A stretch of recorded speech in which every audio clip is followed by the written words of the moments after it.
अब हमारे शरीर में अगर किसी कारणवश हीमोग्लोबिन की मात्रा कम हो जाए, अगर हीमोग्लोबिन की मात्रा कम हो जाती है तो उसे खून की कमी यानी अनीमिया कहते हैं। तो उसे क्या हो जाएगा, खून की कमी हो जाएगी, जिसे हम क्या किस नाम से जानते हैं, अनीमिया के नाम से जानते हैं।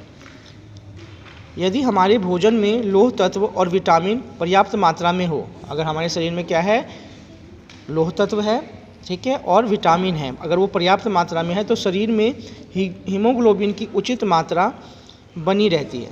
इसके लिए देखो ध्यान से, अब हीमोग्लोबिन के लिए क्या चाहिए, एक तो लौह तत्व होने चाहिए, ठीक है ना, जैसे आयरन बोलते हैं हम, लौह तत्व को बोलते हैं आयरन, और विटामिन, ये पर्याप्त मात्रा में अगर है तो हीमोग्लोबिन की कमी नहीं होगी आपके शरीर के अंदर। माँ का अंतिम वाक्य पूरा होते ही रजत बोल पड़ा, माँ लौह तत्व और विटामिन हरी सब्जियों से मिलते हैं ना, जो ये लौह तत्व है और विटामिन किससे मिलते हैं, हरी सब्जियों से ना। माँ हंसकर बोली, हाँ बेटा, इसलिए हमें हरी सब्जियाँ और फल आदि का भरपूर सेवन करना चाहिए। अगर हम चाहते हैं कि हमारे शरीर में खून की कमी ना हो तो हमें क्या करना चाहिए, जो लौह तत्व है, ठीक है ना, और विटामिन चाहिए, और ये कहाँ से मिलते हैं हमें, हरी सब्जियों से और फल से। तो भरपूर सेवन करना चाहिए, इन सब चीज़ों का सेवन अवश्य करना चाहिए। अब आगे, रजत के चुप होते ही सरला ने माँ से पूछा, माँ चोट लगने पर तो खून निकलता है, परंतु चोट पक जाए तो सफ़ेद मवाद निकलने लगता है। अगर चोट जो है जब लगती है तब क्या होता है, खून निकलता है, लेकिन जैसे वो पक जाता है तो हमारे शरीर में घाव हो जाता है और उससे मवाद निकलती है। ऐसा क्यों होता है? माँ बोली, मवाद और कुछ नहीं बल्कि हमारे खून के सफ़ेद कण हैं। मवाद क्या होता है, हमारे सफ़ेद खून में जो सफ़ेद कण होते हैं ना, वो होते हैं जो बाह्य जीवाणुओं से शरीर को बचाने के लिए एक स्थान पर इकट्ठे हो जाते हैं। उनका जो मेन काम होता है क्या होता है, जो बाहर की जो चीज़ें होती हैं ना, उनसे बचाना, हमारे को बचाने का काम करता है। खून के सफ़ेद कण ही विभिन्न प्रकार के रोगों से लड़ने में शरीर की मदद करते हैं। जो सफ़ेद कण होते हैं ना, वो हमें क्या करते हैं, हमारे को बीमारी से बचाने में हेल्प करते हैं, ठीक है ना।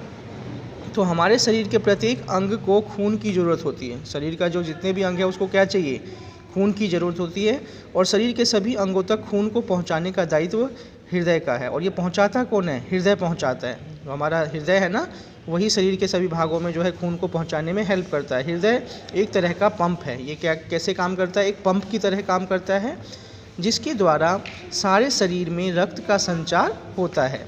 हृदय दो पंपों के मेल से बना है। उसका एक पंप फेफड़ों को तथा दूसरा पंप शरीर के अन्य भागों को रक्त पहुंचाता है।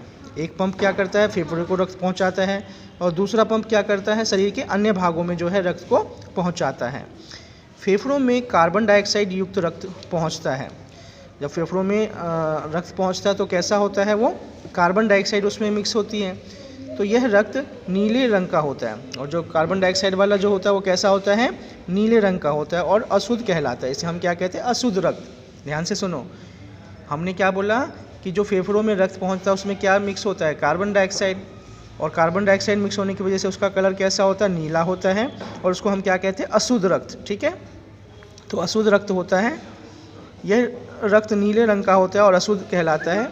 फेफड़े अशुद्ध रक्त को शुद्ध करते हैं। फेफड़े का काम क्या होता है, जो अशुद्ध रक्त होता है उसको क्या कर देते हैं, साफ़ कर देते हैं, और वे उनमें से कार्बन डाइऑक्साइड निकालकर ऑक्सीजन भरते हैं। वो क्या कर देते हैं, फिर उसमें से जो कार्बन डाइऑक्साइड होते हैं उसको निकाल देते हैं और उसमें ऑक्सीजन भर देते हैं। तब रक्त फिर से लाल रंग का शुद्ध रक्त बन जाता है। फिर ये लाल रंग का कैसा हो जाता है, शुद्ध रक्त बन जाता है।